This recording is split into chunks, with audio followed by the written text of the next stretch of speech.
돌스토이의 오화 중에 이런 얘기가 있습니다. 어떤 왕이 이딴 생각을 했습니다. 사람이 실패를 하지 않고 성공적인 삶을 살기를 원한다면 먼저 언제 일을 시작했는지를 안다면 성공할 수 있지 않을까 생각했습니다. 그래서 언제 일을 시작하는 것이 좋을지, 또 어떤 일이 가장 중요한지를 안다면 인생에 실패하지 않겠다 하는 생각을 했습니다. 그래서 그런 생각을 가지고 숨어서 돌을 깎는 현자를, 아주 지혜로운 사람을 찾아갔습니다. 좀 물었어요. 그랬더니 이 지혜로운 사람이 왕이 이 질문에 대해서 스스로 대답을 찾도록 이야기해 줬습니다.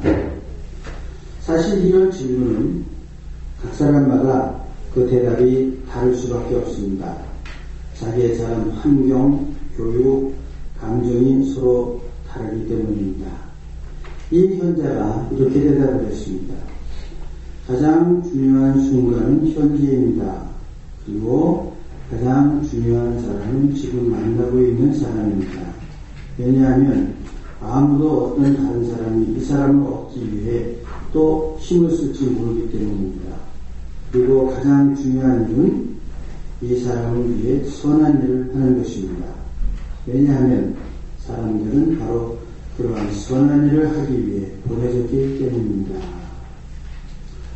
돌스토이의 현재의 말을 생각해보면 실은 우리는 그런 삶의 의미를 이미 듣고 찾은 사람들입니다.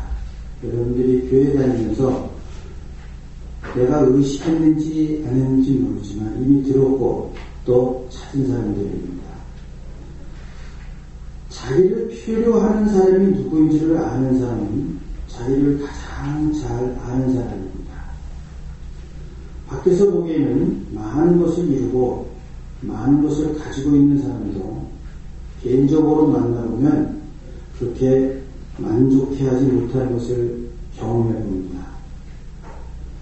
누구나 자기가 자라온 환경이 있고 지금 여러분들이 하는 일과 공부가 있기 때문에 또 성격이 다르고 감정이 다르기 때문에 각 사람에게서 나는 여러분들은 악기라고 한다면 악기마다 소리가 다른 것처럼 다 다른 소리가 납니다. 똑같은 바이올린을 연주한다고 해서 바이올린이 다 똑같은 소리를 내지 않습니다. 다 다르습니다. 저는 관악기를 하기 때문에 요즘은 색스폰을 좋아하는데 색스폰도 소리가 다 다릅니다. 회사마다 다르고 연도마다 다르고 50년대에 나온 빈티지 악기를 들으면 정말 매력적입니다. 요즘 만들지를 못해요. 컴퓨터로 만들어도 그 악기를 못 만듭니다. 이제는 그 노련한 그 기술자들이 두들겨서 만들었는데 그 소리를 못 내기 때문에 50년대, 60년대 악기를 계속 고쳐서 쓰는데 그 뭐 값을 계산할 수도 없어요. 무지하게 비쌉니다. 그 소리를 들으면 정말 아름답습니다. 이런 것처럼 똑같은 바이올린, 똑같은 악기가 소리가 다 다르지만 진정한 행복과 만족은 우리 내면에 있는 악기가 그분의 손에 의해서 연주될 때입니다.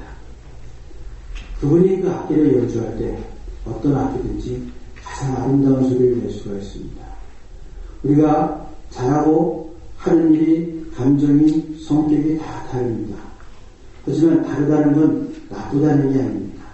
그 다른 소리가 그분의 손에 의해서 연주될 때 가장 좋은 악기의 소리가 난다고 하는 것입니다. 사람들은 예수님께 찾아와서 무엇이 중요한지를 물었습니다. 어떻게 영생을 얻느냐 이런 얘기를 했는데 오늘 말씀을 보면 빛이 있는 동안에 너희는 그 빛을 믿어서 빛의 자녀가 되어라 그랬습니다. 요한복음의 특징 중에 하나가 뭐냐면 이렇게 결단을 요구하는 말씀이 많습니다. 오늘은 성탄절에서 시작한 주연절의 마지막 주일입니다. 하나님께서 우리에게 당신을 보여주셨다 해서 에피파니아스라고 해요. 이 에피파니스의 마지막 주일이 이번 주일입니다. 그래서 이제 성탄 장식이라든가 뭐 이런 것들, 성탄 카드 걸어놓고 이런 것들을 다 치우고 새로운 절기가 시작이 되는데, 이 주연절의 마지막 주일 하나님의 은혜로 당신이 우리에게 보여주신 것을 기억하는 절기가 주연절인데, 이 절기가 끝납니다. 성탄절에서부터 새해를 지나서 한 해를 열심히 뛰어가기 위해 마음을 가다듬고 준비하는 그 절기라고도 할 수 있는데, 이제는 주연절이 끝나고 앞으로 달려갈 일만 남았습니다. 계절로 치자면 아직도 밤이 길고 낮이 짧은 계절이지만 점점 낮이 길어지고 있습니다. 사람들이 빛을 좋아하죠. 그래서 독일의 유명한 문어 괴테가 죽을 때 마지막으로 한 내결 문이 아세요? 허텔을 열어서 메얼리히트 그러고 죽었다고 해요. 천지를 창조하실 때 빛이 있었죠. 또 바울 서신에도 하나님이 우리의 마음을 빛으로 밝히시는 말씀이 많이 나옵니다. 그러나 빛이 사라지고 어두워지는 인생의 발걸음이 어디로 가는지 두렵고 답답합니다.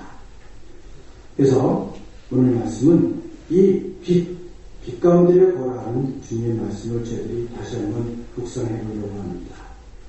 빛은 열기를 주고 환한 밝음을 주고 또 성장하게 하고 그렇습니다. 참 소중하죠. 그러다 보니까 빛을 팔고 사는 그런 일도 생겼습니다.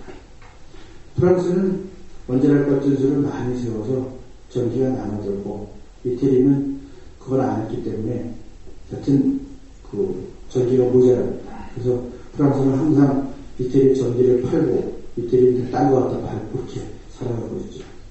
오늘 말씀을 보면 빛이 있는 동안에 너희는 그 빛을 믿어서 빛의 자녀가 되라 그랬습니다. 이런 빛 그러면 여러분 머리에 탁 떠오르는 생각이 뭔 것 같아요. 어떤 사람들은 새벽에 여명에 떠오르는 태양을 생각하는 분도 있고 해변가에 바닷물로 잠기는 주는 노을을 생각하는 분도 있을 것입니다. 사람마다 경험이 다 달라요. 저는 빛 그러면 그 바다 밑으로 꺼져가는 태양의 빛이 생각이 납니다. 40일 동안 800km를 걸어서 콤포스텔라를 도착한 후에 그 순례길을 마치고 피니스테라라고 하는 스페인 서쪽 맨 끝에 해안에 가면 사방이 전부 바다입니다. 요 스페인의 맨 왼쪽 서쪽에 갔기 때문에 보이는 건 전부 바다예요.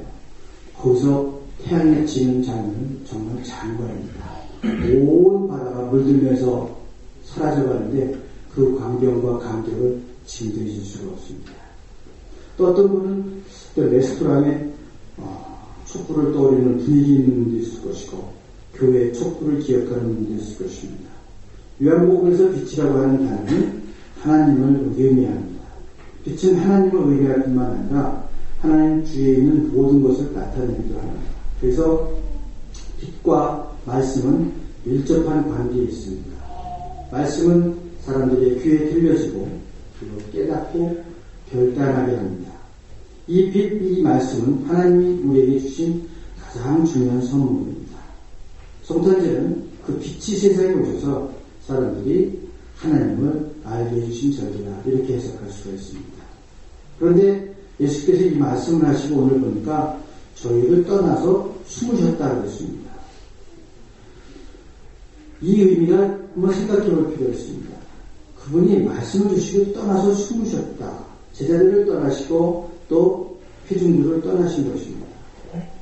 세상에 비치신 주님이 떠나셨다고 해서 그냥 끝나버린 것이 아닙니다. 떠나셨지만 남겨주신 것이 있는데 바로 말씀입니다. 그것은 볼 것이 아니라 믿어야 될 것입니다. 주님은 떠나셨지만 말씀을 남겨주신 것입니다. 이 말씀이 우리 가운데 있고 우리는 그 말씀을 믿고 붙들고 살기를 원하는 사람들입니다.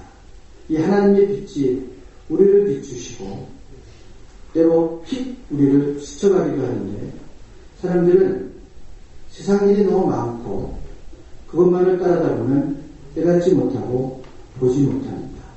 마치 자동차 소리에 묻혀버린 새소리와 바람소리와 같다고도 할 수 있습니다. 여러분 도시 한가운데에서 새소리와 바람소리를 들을 수가 없습니다. 그러나 산에 가면 새소리와 바람소리가 있는 것 같습니다. 하나님의 음성을 듣고자 하는 사람은 그렇기 때문에 어둠에 잠겨야 됩니다. 어둠이라는 것은 캄캄함이 아니라 모든 것을 내려는 묵상의 시간입니다. 이 빛을 보려면 어둠 속에서 가장 밝게 볼 수 있기 때문입니다. 잠잠히 마음이 고요함에 잠들 수 있어야 빛을 볼 수 있고 말씀을 들을 수 있습니다. 그리고 여러분 교회에 가면 이제 촛불을 볼 수가 있는데 어떤 이제 좋은 교회는 스테인드 글라스를 통해서 빛이 들어옵니다. 이 빛이 들어온 이 빛을 보고 우리 기독교인들은 이제 나아가서 이 빛을 반사해야 되는 그런 사람들입니다. 잘 반사해서 또 다른 곳을 비출 수가 있어야 됩니다. 아주 선한 마음으로 비출 수 있어야 돼요. 다른 사람을 해칠 마음으로, 교만한 마음으로, 의시되는 마음으로 비춰서는 안 됩니다. 요즘 말이에요. 레이저 불빛 비치는 거 있잖아요. 이렇게, 설명하고 그러죠. 그 불빛이 굉장히 멀리 가나 봐요. 저 디셀로프 공항에 비행기가 내리는데, 비행기가 그것을 비치면은 나는 모르는데, 파일로트가 그 빛이 눈에 들어오면 일시적으로 눈이 어두워져서 대단히 위험하대요. 근데 그런 장난을 하는 사람들이 꽤 많아. 비행기 떨어지면 큰일 날 일인데, 그래서 종종 비행기 조종사들이 항의를 해요. 누가 거기서 레이저 빛을 비췄대요. 그래서 작년에는요, 하나 잡았더라고. 근데 이 독일 경찰은 특징이 뭐냐면, 어떻게 잡았는지 얘기를 안 해줘갖고, 어떻게 잡았는지 모르겠어요. 그래서 잡았어요. 디셀로프 근처에 사는 애예요. 중학교 때냐? 장난을 쳐갖고요. 굉장히 위험했나. 근데 그걸 잡았어요. 그래서 난 그 신문을 볼 때마다 잡은 게 중에 어떻게 잡았어요? 그렇게 궁금할 수가 없어. 진짜 잡은 거야. 뭐 수습만 하고 하여튼 여하튼 잡아요. 아니면 잠복근무를 하든지. 그러니까 내가 추측하기 그래. 대충 방향을 잡아갖고 그건 깨거지를 나가서 잠복근무하는 수밖에 없어요.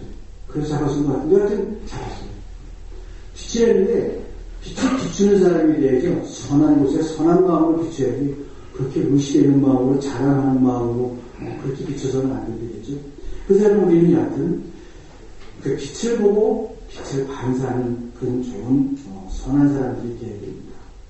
그래서 이 빛을 잘 반사하는 사람이 돼서 치유의 손길이 되어야 되고 우리의 손길이 닿는 곳마다 세상의 아픔이 치유되고 질병이 치유되고 일그러진 마음이 치유되어야 됩니다. 그래서 예배에서 우리가 이 빛을 서로 나누고 예배에서 내가 듣고 나가야 할 말씀을 얻고 그 말씀으로 세상을 빛으로 비추는 것입니다. 그래서 이 말씀은 성령을 통해서 세상의 빛으로 나누는 것입니다. 주님은 숨으셨죠. 주님은 떠나가셨지만 우리에게 남겨주신 이 말씀과 성령의 역사를 통해서 영원히 우리 가운데 빛으로 계신 것입니다. 바로 이것이 믿는 사람들의 용기와 소망의 근거입니다. 그분이 빛으로 함께 하신다. 그런데 그것은 바로 남겨주신 말씀으로 함께 하는 것입니다. 주의 오게 빛으로 빙빙 돌아다니는 것이 아니라 말씀으로 함께 한다고 하는 것입니다. 그리스도인들이 되면 성경이 중요한 것을 알고 성경을 알기를 원하지만 말씀을 또 같이 하기를 원합니다. 거듭나고 예수 그리스도가 우리 마음에 임하시면 말씀은 사모하게 되어 있습니다. 성경을 알고 하나님을 더 깊이 알고 만나기 위해서 신학교에 가는 사람도 있습니다. 그런데 교회를 다니는 사람들 중에 말씀이 중요하다는 것을 부인하는 사람은 없습니다. 그러나 매일 성경을 펼치며 자기의 영혼을 위한 양식으로 삼는 사람이 적습니다. 좋다는 건 아는데 먹지를 않아요. 현대인들의 생활이 복잡해지다 보니까 성경을 잘 안 읽어서 포장도 이쁘게 하고 사이즈도 좀 손에 꼭 맞게 해주고 그래도 안 읽으니까 또 중요한 말씀은 빨간색으로 다 도색을 해놔도 그래도 안 읽고 이 시대의 신앙의 위기는 사람들이 말씀을 경배하지만 말씀을 믿음의 근거로 두고 있지 않고 말씀을 섭취하지 않는다고 하는 것이 신앙이 형식적으로 굳어져 가고 있다는 것이 신앙의 위기입니다. 교회에서는 분명히 그리스도인인데 생활 속에는 그리스도인의 삶이 없습니다. 여러분 성경을 가지고 있는데 눈물 자국이 없는 성경이 나에게 무슨 의미가 있습니까?